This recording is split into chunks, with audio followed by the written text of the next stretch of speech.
We want to welcome everyone to WIMG 1300 AM on Trenton Talks with Trenton Board of Education.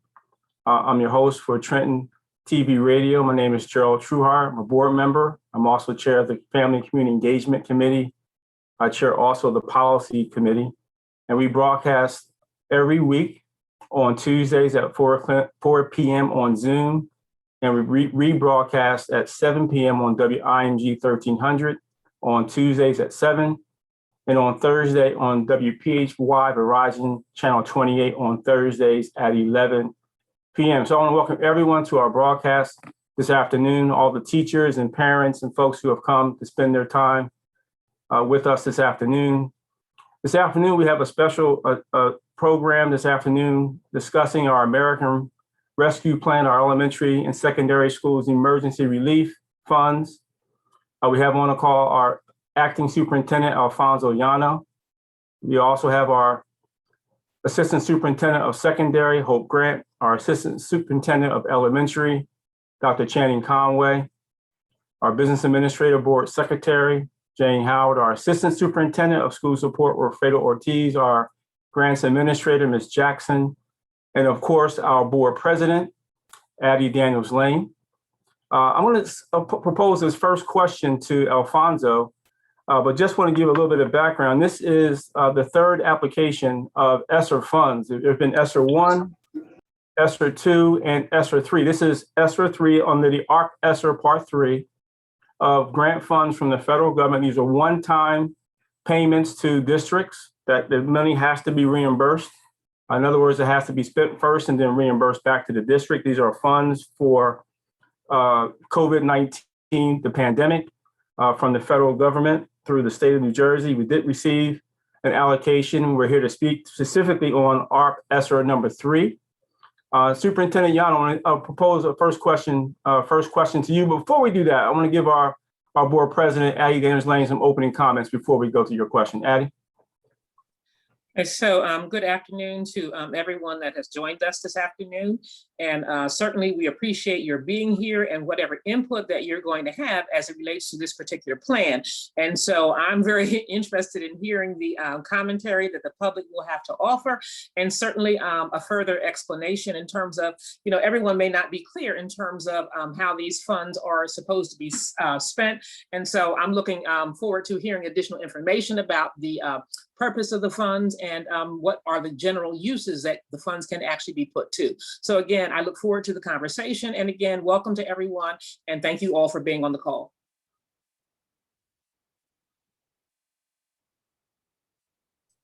Thank you, Addie. Alfonso, as we look at ESSER 3, the third federal funding under the ARP ESSER, one of the requirements for ESSER is that we have public comment to our overall plan. And this is one of those opportunities for our public to come together and to be a part of the discussion around ESSER 3, the ARP ESSER 3, the federal grant program. Could you give us an overview of Trenton Board of Education's focus and plans for the ESSER type 3, ESSER 3 funds, and how we approach our community engagement around the ESSER 3 funding? Absolutely. Thank you again for the opportunity to be here this afternoon with you on WIMG. Today's topic, of course, is ARP ESSER round 3. There was a round 1 and a round 2, which our school district was able to use to enhance our facilities to ensure we were ready to address COVID readiness in our schools with the purchase of quite a bit of equipment and personal protective equipment as well. But this round is a little bit different. There is a set aside within the grant allocation for learning acceleration, which we must attend to. And there's also an expectation that you're hitting certain areas of remediation and support, which I know Jane and Keisha will talk about a little bit later on. There are specific requirements for the use of the monies that are coming in. But rather than develop a plan and then show you a plan and ask you for your feedback, we started with this point where we're asking you, what are your thoughts? How should we allocate these monies? What are the areas that maybe we as central office leaders might not be aware of in the actual front line in the classroom, right? So we're going to take the feedback we hear tonight. We're going to start the development of a plan. our building and grounds team, they're also developing some facilities plans that they would like to place into this final submission into the DOE. And then Thursday at 5:30, we're going to come back together again that evening on the Zoom. I believe Mr. Ortiz already announced the Zoom, or will be announced tonight or tomorrow morning. So we can now show you how the plan is coming together with your feedback that we received tonight, the feedback that we received Thursday. And we also have a survey that Mr. Toft was able to put together for us that we will launch tomorrow, getting the feedback by Monday, so that by the time we get to Wednesday of next week, we are ready to submit a plan that's had multiple rounds of feedback opportunities. So we're very interested in hearing from the community, from our teachers, from any parents that are on the line today, as far as the reality of what types of supports, projects, procedures, equipment, planning should we be embedded within our ARP ESSER 3 allocation, our application to the Department of Ed. So that's where we are right now. We know it's a compressed time frame, but this is what the Department of Ed has given to us. And we wanted to be able to have an educated and informed conversation with our community. So we had to do a lot of gathering of data, a needs assessment as well, to develop the guidance in this plan. So we're looking forward to that opportunity tonight, just to kind of have this conversation and to hear from everyone. Everyone's here. We have, I believe, 16 total participants, probably 10 of which are community members or teachers, and we also have some administrators on. Love to hear from you on your thoughts, your ideas, because that is the core. We're here to listen and take some notes about what you are thinking we should be focusing on as we move forward. Mr. Trueheart? Yes, I think it's important that we kind of go do an overview. I know Jane Howard is here along with Ms. Jackson from the grants office, and pretty much give an overview of the ARP ESSER 3 grant, so everyone has an understanding of ESSER 3, and then we'll be able to open it up for questions. In the question segment, I would encourage everyone to raise your hand, and I can go through the list of raised hands so everyone has an opportunity to ask a question. You can also put a question in the chat as well. So question to Jane Howard and Ms. Jackson to go over the overview of the ESSER 3 funds. Thank you. Okay, good evening, everyone. Hello, I'm really excited to be here this evening. As Addie Daniels-Lane, our board president, and our acting superintendent stated, we're here to hear from you. We have not put a plan together because we know our teachers and you're the closest thing to our students. So we really wanted to hear from you. But as always, there are guidelines and specific criteria that we must follow in preparing the plan. So I have Keisha Jackson, who's our grants administrator, give you the allowable uses and how we can then move forward with hearing from you and how we develop this plan. Hello, I'm glad to be here. So I just wanted to give you some information about what the allowable usage of the grant is. Just to be mindful that this is a federal grant and federal grants do have regulations. Some of the supports that are allowable in the grant is professional development for staff and administrators, safe opening of schools, professional development around how to open schools safe and how to keep our staff and students safe, technology, hardware, software, those different types of learning platforms for students, improving our airflow within inside of our schools, improving our ventilation within inside of the schools, our door replacements, our window replacements, PPE equipment for staff and students, other type of professional development as it relates to learning loss for students, interventions for students who have suffered learning loss, tutoring for students that have suffered learning loss, identifying those special populations like our ELL students, our students with disabilities, supporting them as it relates to any learning loss that they have also endured. Our timeline for the grant is March 2020, which is a year back prior, up until September 30, 2024. All funding must be encumbered, not spent, encumbered by September 2024. Jane, could you explain what encumbrance means? A lot of folks may not know what, we know what that means, but they may not. Sure. Encumbered means you have to obligate the funding. It does not have to be expensed, but it has to be obligated, which means you have purpose. You have a specific purpose for the funding. Thank you so much, Jane. Any, Mr. Trueheart, I just want to mention another very important component of allowable use is mental health support for staff as well as students. I just want to mention that as well.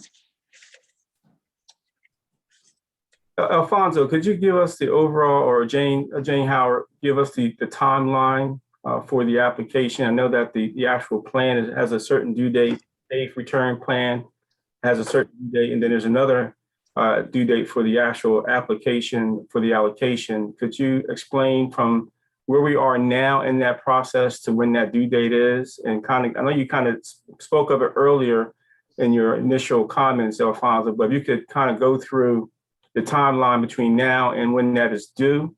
And then I believe there's also a 6-month review cycle as well. If you could kind of touch on that, either you or Jane could touch on that. I'll start with you, Alfonso, and then to Jane Howard. So I'm going to ask, right, because it's interesting timeline, and I want to make sure that I get it right. So I'm going to ask Jane to make sure she goes through it because she's got the exact dates. And I was going to go with you. And Keisha as well. Thank you. Yes, and I'll defer to Keisha on this piece. Yes. So there are two grant application deadlines. Our first is with our draft of our reopening plan, which is due June 24th. And then there is a second component. So the entire amount of the district's funding is not, we're not eligible for the entire amount when we submit our first application. We're only eligible for a certain percentage of the total allocation. Then once we submit any revisions to our plan, which is due in November, I believe it's November either 14th or 15th. I can double check on that. That would be the remaining of the amount that the district is entitled to, along with any revisions that will need to be made inside the grant. Okay, thank you, Ms. Jackson. Thank you, Jane. Addie Daniels-Lane, do you have a few comments or questions? Just a couple comments. I was very happy to hear that social emotional wellness is a component that can be addressed under this particular grant application. And so certainly we know that you cannot help anyone unless you are able to help yourself first. And so I was very glad to hear that. So I'm hoping, and in fact, I know that the district is well aware of the challenges that have been faced by many during this pandemic, so that our administrators and our teachers can all benefit from some of these social emotional supports and professional learning piece so that they can actually be in a better position to help our students, right? And so certainly we want to make sure, and I'm just saying this in terms of my own input, to make sure that those particular things are addressed, the social emotional wellness for both staff as well as students, administrative staff, teaching staff, and our students are addressed as part of this particular program. And then also I was very interested to hear that it started, actually the funds can be applied back to March the 20th. Yeah. So for expenditures that we may have expended out of district funds, we can go back and charge those back to, how does that charge some of those things back to this particular grant application? Yes, Addie, we can go back and charge up until July 2020, because March, although it goes back into March 2020, our audit was completed June 2020. So we can go back and open up that audit. That's complete. So now we will start July 2020. We can go back and charge some of that funding, which was district funds, to the grant. And we also did that with ESSER 2 also. So we can do the same thing with ESSER 3 because it started, as we said, March 20. ESSER 2 ends September 2023. And ARP ESSA, which is what we're discussing today, ends 2024.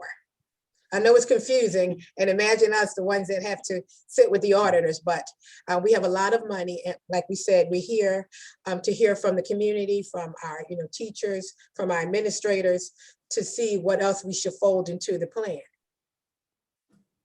Yes, before I open it up to questions to our listening audience, Jane, could you, the allocation, what is our total ARP ESSER allocation? 43 million.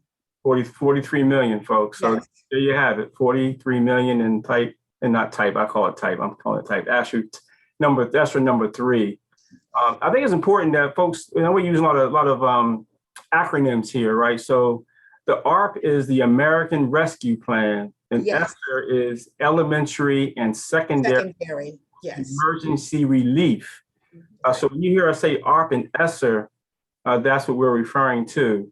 I wanted to open up to any questions from our community members, our teachers. Raise your hand or put a question in the chat. This is your opportunity, one of your first opportunities to voice and share your any comments or questions or anything that you may have to know, knowledgeable of an understanding of the overall grant application and plan that's in place right now. Any questions from our community at this time?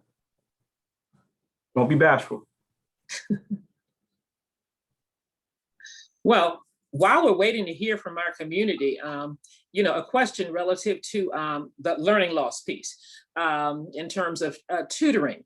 So we know that, our students, some of our students have, not been able to take advantage of all the learning opportunities that they would have been able to had they been actually in person. And so we talked about being able to support, and we know that if you can't necessarily put in positions, or can you, right? But you can maybe offer one-on-one or two-on-one tutoring or something of that nature for specific populations. Is that correct or not?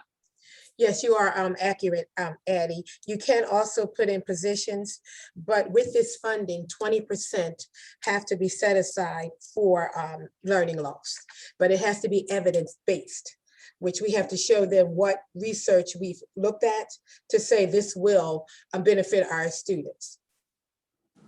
So 20% is set aside. 20%, yes. Okay. For learning loss. And it has to be research-based. Okay. It has to be research-based. Okay. We have a first question from Felicia Latoya Brown. She asks, when you say mental health services and supports, what specifically would you put in place to help students and staff? That's a good question. That's what we're. One of the important pieces, and I think Marilyn Hester as well mentioned it, it's about staff as well, right? It's staff and students. How do we support both groups, and the community at large? So Mr. Ortiz, I know we've done a lot of work in our strategic plan around developing, how we can put those supports in place through professional development, through our developing the whole child, also through a variety of other areas. But I know Mr. Ortiz can speak to, what we mean when we say mental health services. Mr. Ortiz? Right. Well, we have what we're calling through the strategic plan, our parent university. And part of what's going to happen is we need to survey, and we will be surveying our families in order to provide them with the supports that they need. And what does that look like? Well, it could be, we target our community agencies that provide mental health. And we can target those agencies that can provide certain supports to families. And we actually bring them in. We could do it on a Saturday. Because we're open the 6 days of the week, we could do it in the evening, and we can target our families who need certain supports. That's one of the components of our parent university. So we want to use our community, as many of our community agencies that are out there that can provide the mental health. It doesn't have to come from our guidance counselors. Our guidance counselors will provide support in the school to students, but they will also make referrals to outside agencies that we can either bring into the school or the students can go out to those communities. And we're also looking to expand school-based youth services, which is currently in our high school, main high school. We're going to expand that to our other ninth grade academy and daylight, and also our middle schools. And they'll be putting a social worker, I believe, and some kind of job embedded counselor in each one of those schools to also help support our students. And if I may add, we also have recently put out an RFP for trauma-informed care, which in the RFP, we wrote in a component to support staff with self-care, because we know that this pandemic has been traumatic for both staff and students. So we're addressing it on multiple fronts.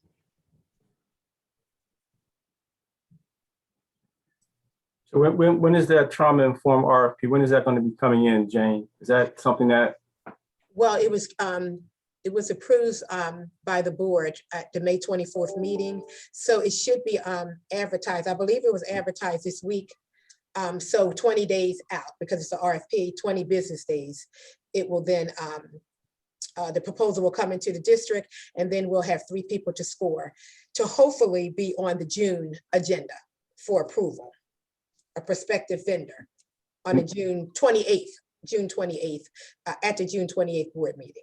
And these would be services that would start in over the summer, or are these services that we would look to start in September? When would that actual service start for this trauma-informed care? I believe Dr. Chaney wanted the service to start August at the principal's retreat. Correct. Yes. So the initial thought was that we would first, bring that service to administrators in August, and then it would start with staff and students in September.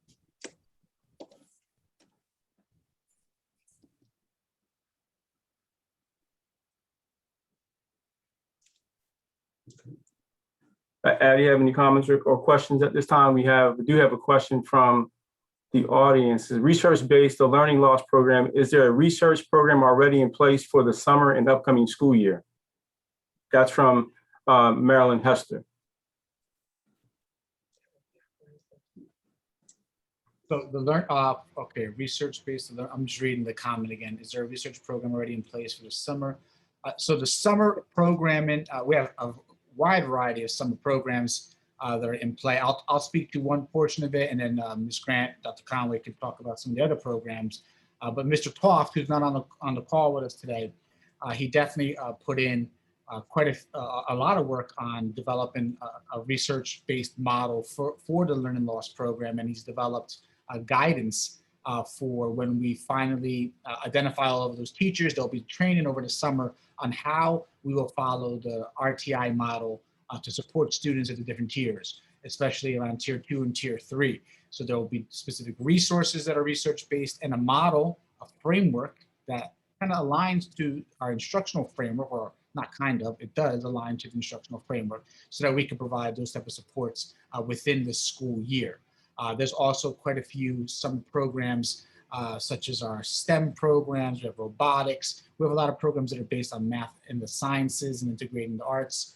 We also have our extended school year program, which we know we have to support our students who have disabilities and to remain in compliance with their IEPs. We have middle school programs where we're bridging students from one grade to the next for those transitions. We also have credit recovery. These are all models that we have been successful with in the past. But we're going to continue because, as you know, 20% of that set aside of 43 million is quite a few dollars. And, we want to make sure that we are bringing in the best programs, and not necessarily always bringing in programs, but bringing in the best training so we can empower our teachers to really take their pedagogy to a different level. I know Dr. Conway and Ms. Grant were working with TCNJ on a project to develop, just those skills for the whole unit, not just teachers, paras, and administrators as well. So I'll turn it back to Dr. Conway and Ms. Grant if there's anything that they wanted to add to that.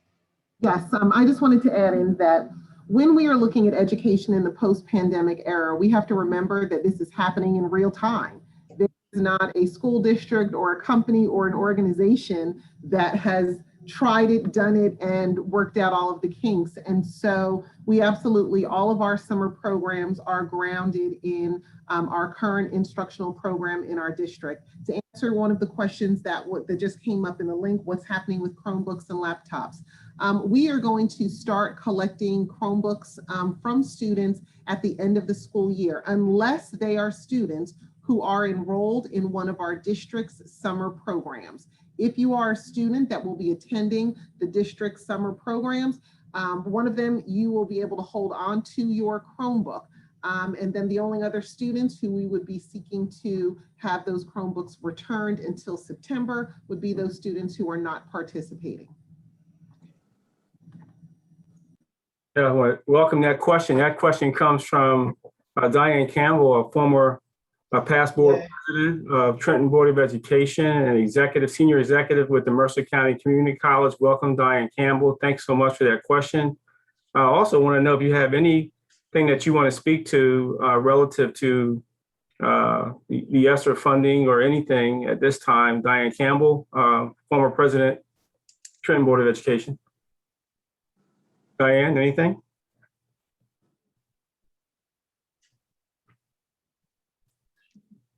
I could also, well, if she's able to unmute, that'd be great. But I also want to go back to what Felicia and Marilyn both questioned. You know, the idea for this is suggestions also, right? Do you have, like, is there a practice, a process, a model, something that you've heard about, you read about that we should be looking at? Please give us those ideas now. This is the time to do that. I think Diane was able to unmute herself. I did. Dr. Campbell, there you go. Okay. Oh, she muted back? Okay. There you are. You unmuted, Dr. Campbell. I am. I'm unmuted now. We hear you live and in color. Oh, okay. I'm usually on my laptop and I'm on my cell phone now, so I'm struggling a little bit to make everything come together. But in terms of the looking at the laptops and the internet connections, I want to make sure in that happens so fast. I would like to ensure that all of the students don't go backwards in terms of not having the technology that they need. And then the second issue that it is of concern is in the professional development, making sure that the staff and especially our faculty know how all of the curriculum designs and curriculum implementations are going to be working. You may not know I was the first director of online education in the at Mercer, and also a leader statewide in that. And in my experience, it takes 3 years before you can really get up and running and creative with how you're teaching online and how you're engaging the students. So I would definitely want to see that kind of training from some experts who know how to get the kids excited, because I know that some of them were sleeping through the classes, but all of this came on everybody so fast. So I will say more about that at another time if you want me to, but those are my concerns, how the technology continues and how that implementation takes our students, faculty, and staff to a higher place.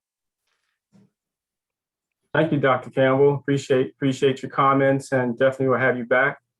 One of the questions that I have is relative to the strategic plan and how we are incorporating. I think, Yana, you mentioned strategic plan. I believe also Wilfredo mentioned about the strategic plan, but we have a 5-year strategic plan that we're implementing for the first year next year in 21-22. It'd be interesting to know how the ESSER funding is working to help us strategically in our strategic plan. Alfonso? Yes, sir. Great question. We took a lot of time on that strategic planning process in our committee work. So we have a template, an idea. We did a deep dive from facilities, what buildings need upgrades, lighting, painting, HVAC. We did a deep dive in our models and programs for developing the whole child. We looked supremely detailed at student achievement. What do we need to do to move the needle for our students? So we already have a framework. Now the ESSER 3 money comes in, and it gives us an opportunity to put additional funding towards some of these projects. Of course, as a team, when we developed the budget for 21-22, we were able to embed many of our projects into that framework already. But now we have an opportunity to kind of even enhance some of the professional development, some of the purchases that we'll be able to do to support what's in the strategic plan. So we are actually at an advantage compared to many districts because we did the work, the needs assessment, the grind to figure out what do we need to do to take this district forward. We presented it to the board. We received feedback from countless community partners. So we have already kind of like that guide. And now the money's coming in through ESSER 3, and they're going to give us the opportunity, especially around the facilities planning and goal number 5, which is all about making a healthy environment for our students. We have multiple projects already identified through our buildings and grounds team, through Ms. Howard's office, on how we can use funding that we didn't have at that time to now really push the envelope forward and really make our buildings even more hospitable and comfortable for our students. But that work, we did that work a couple months ago, and we have very detailed plans about what we need to do. Now we want to find out, what are we missing? That's what we're here tonight for. What areas, just like Carolyn Muzan put in a very specific request about special areas, special subgroups of students, like our gifted and talented, our high achieving students. We have a plan to open up our gifted and talented center next year, which is firmly embedded in our school-based budget. But also there might be opportunities there under the Learning Acceleration set aside to put additional supports for those students. So I'm glad that came up. But the strategic plan is really the foundation that we're going to use. So we're not just kind of picking ideas out of the air, right? We have a framework which was informed heavily by the greater community, our teachers, administrators, board members, community members as well. So that's, I think we're at an advantage when it comes to planning this out. And I can add, if I can add, Gerald, everything in year 1 of the strategic plan has been costed out and was included in the budget. So as our superintendent stated, we're at an advantage because now this additional funding is allowing us to look into maybe year 2 and forward thinking, because as far as facilities and a safe and healthy school, that probably will be completed at the end of this funding, which is 2023 or 2024. Yeah, I want to ask our board president. Thank you, Jane. That's awesome to allow our listening audience to understand that it's budgeted in the current operating budget, and that these funds are just additional on top. I guess you could call that the cream of the crop, right. Cream at the top. But hey, Addie, what can you speak to our strategic plan and kind of echo some of the things or comments that come from Alfonso's commentary? So, about that, I did participate in the process, and I know that there was strong community involvement.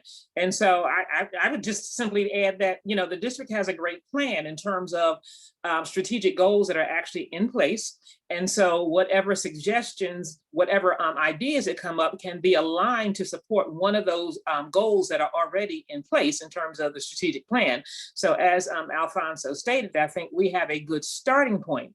And again, those things and ideas that come up certainly will help to, shall we say, maybe even fill in some of the details on the strategic plan, right? And so, for example, technology. When we talk about the area of technology, as Dr. Campbell said, we know that certain things have already been provided, but those things were provided with, shall we say, a timeline. For example, many of the outside grants that we received have a timeline on the expiration date. And so we might want to look into how do we actually expand or extend those timelines for things and opportunities that are expiring.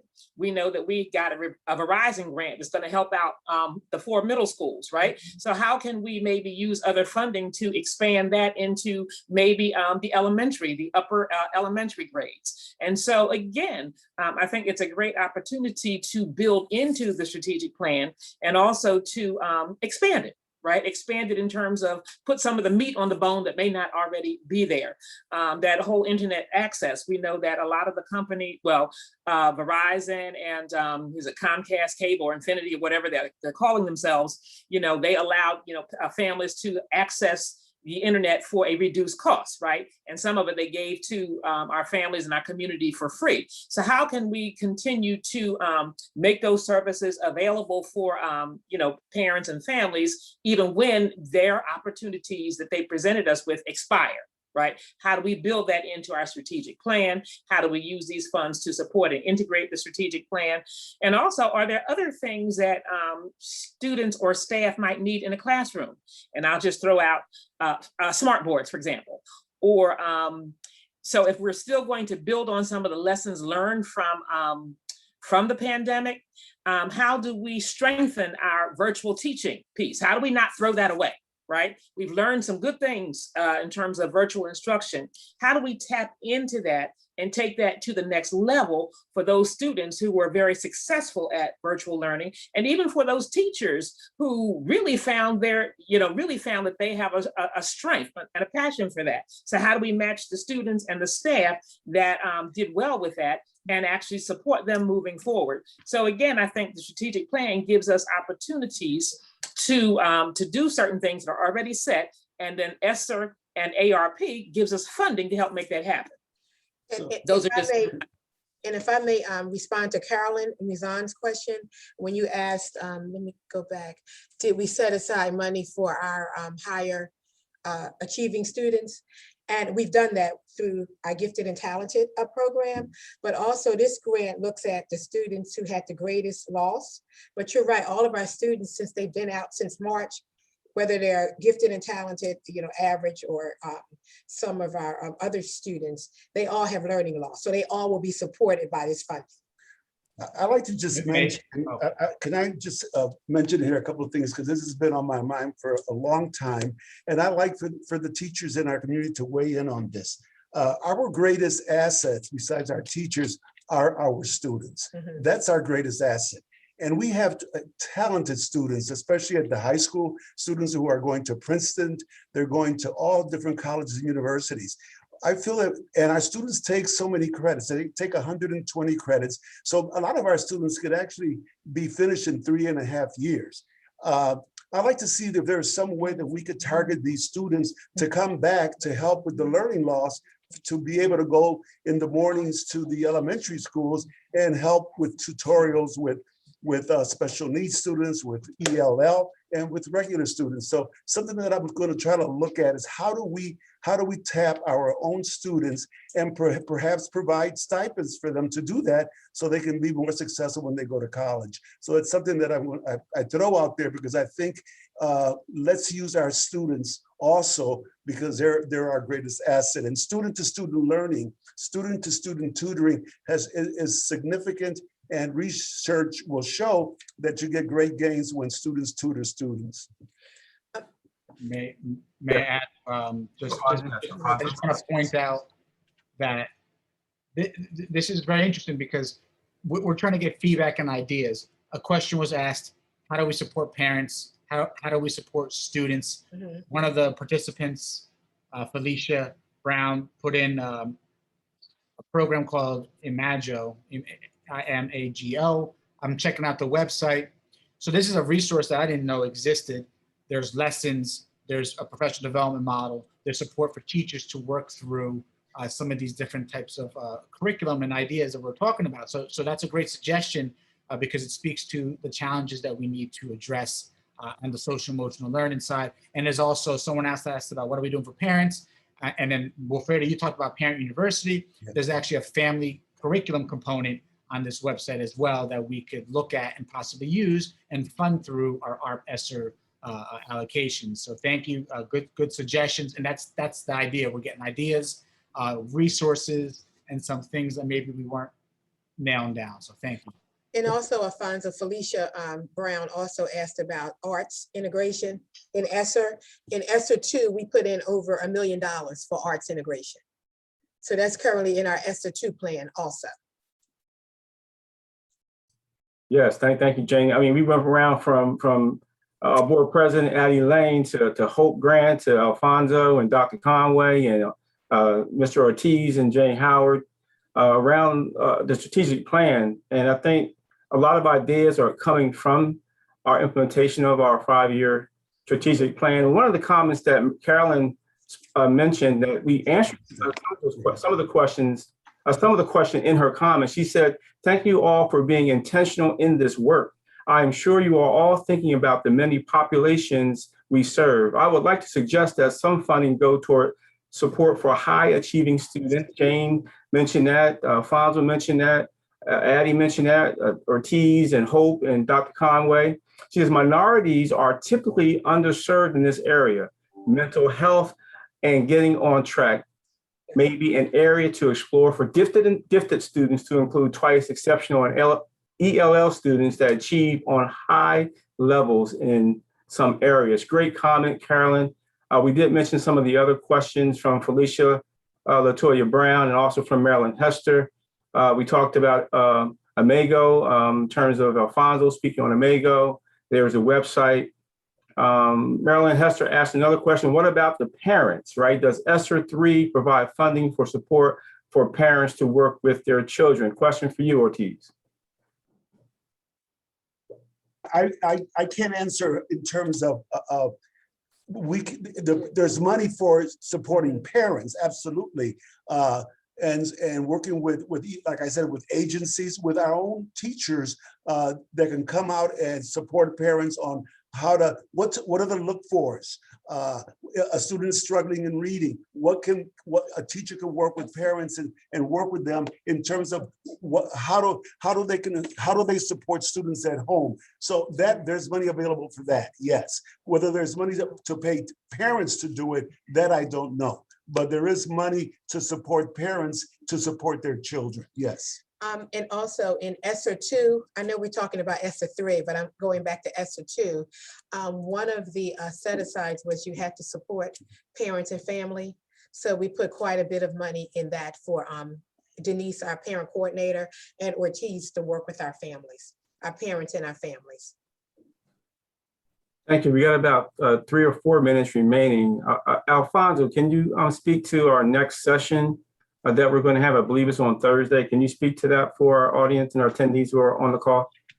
Absolutely. So we're taking every opportunity we get to discuss these funds. You know, we're taking notes. Our assistant soups are here on the line with us, and so is Jane, Mr. Ortiz, and Ms. Jackson.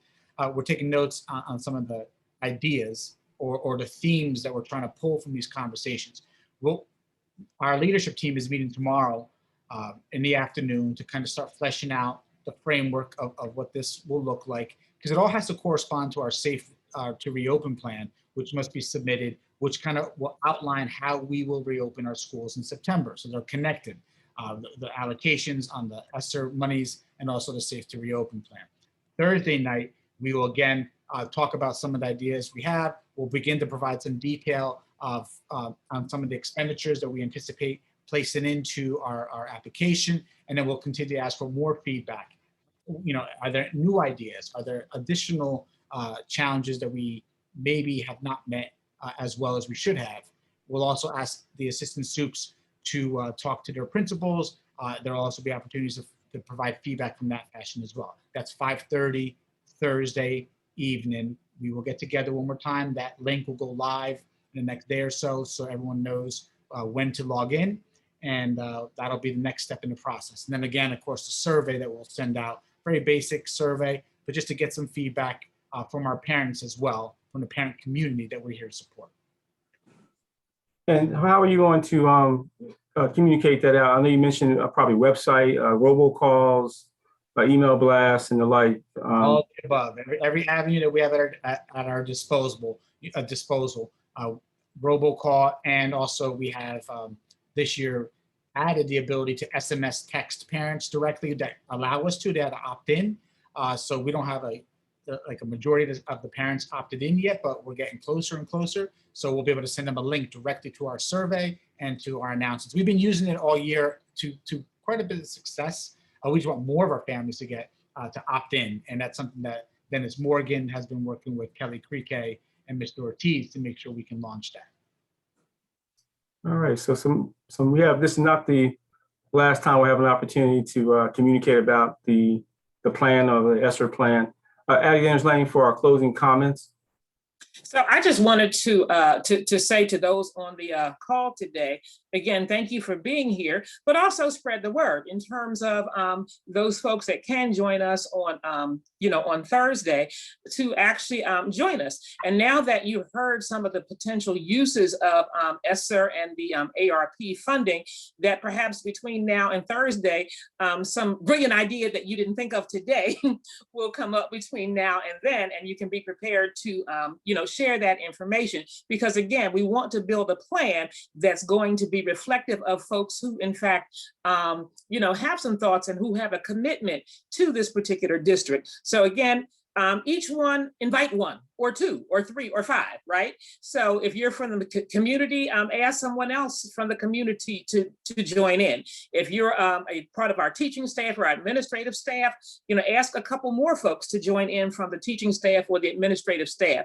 Again, it's better to be involved on the front end as opposed to the back end. So you can say that, oh, I was able to contribute this piece. And so certainly, again, I want to thank you, but also challenge you to come back on Thursday and invite someone else and to continue to share not just questions, but also ideas for moving forward. So thank you, everyone. And thank you for the additional information that I have been enlightened in terms of some finer points of ESSER and ARP that I wasn't in tune with. So thank you, everyone.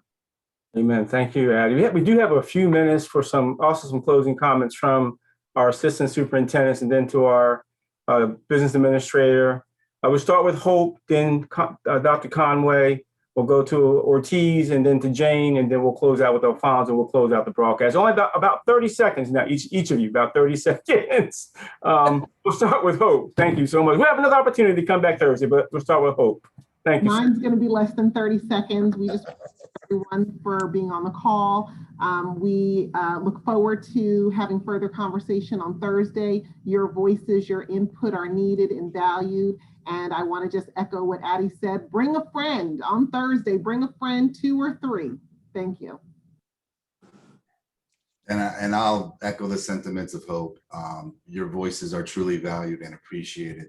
None of us profess to have all the answers and all the ideas. And so we need, a lot of support and a lot of ideas so that we can make sure that we have a robust plan that encompasses our thoughts, your thoughts, and the needs of the district at large. So thank you for being here. And for me, I want to thank everyone for coming out tonight. This was a pleasure for us because normally we're sitting there trying to figure out, now what do we do with this plan? And I'm so happy that you're here. But as Addie, our president said, please bring a friend, bring 2 friends, bring 3 friends. We would like to see more teachers, more administrators, because we really want this plan to be your plan. And we all take ownership of it where it helps the whole child. So I look forward to Thursday and hopefully we'll have many more people on as viewers.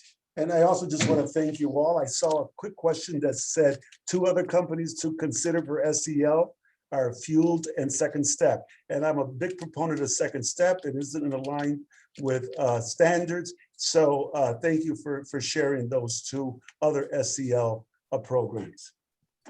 Before we go to our superintendent, just want to give a quick shout out to Diane Campbell. Just thank you so much. One of our former board members and former board president, executive at Mercer County Community College, and expert in virtual learning as we've learned tonight.